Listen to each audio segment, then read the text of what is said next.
Hey guys, it's Daniel. Welcome back.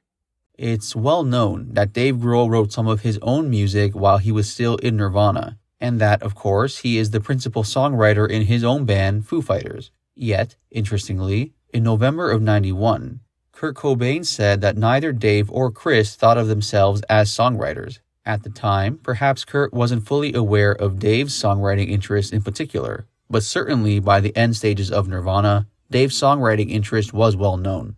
In any case, the following is a quote from Kurt Cobain from November of '91, where he discusses his relationship with Dave Grohl and Krist Novoselic.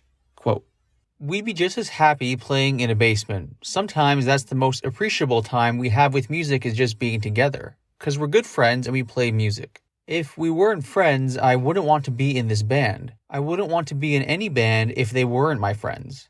We hang out together even when we're not doing anything involving the band. Krist and I have been playing together for about 4.5 years now, with a few different drummers, and Dave has been in the band for a year. This is the first time we've ever felt like a very definite unit. The band is finally complete. As far as tempo, it's really hard to find a good drummer. I'm really not the type of person who likes to emphasize on musicianship. I really don't care how sloppy a band is, but it's really distressing to play in a band when the drummer can't keep time. I've been writing songs since I was about 15, since I first bought my first guitar, and Dave and Krist never thought of themselves as songwriters. They've never had that feeling to ever want to do that, so I became the songwriter of the band. But we've collaborated a lot more. I usually come up with the basic idea for a song, and then we'd go into a practice room and play the song over and over and over again until it's finally finished, so it's pretty collective.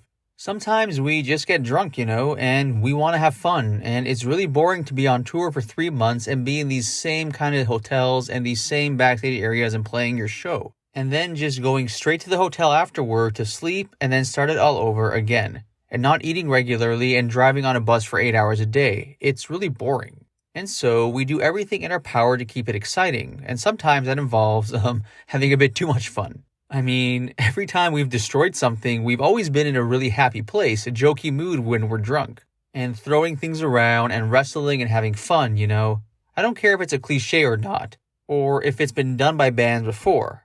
I think any rock and roll band has those tendencies to do stuff like that just to keep themselves sane. But obviously, if you've ever read an English paper, you know that they like to exaggerate things and make a big sensational story out of it, so it's not as extreme as everyone thinks." End quote.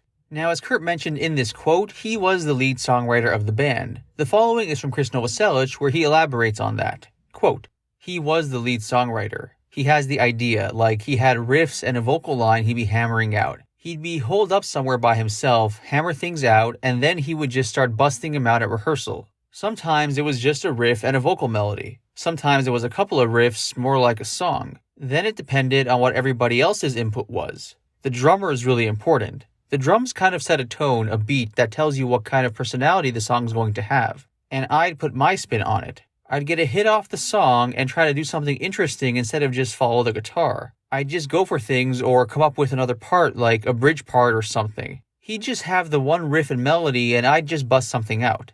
And then we'd all jump on board to that. And the next thing you know, that'd be another part of the song.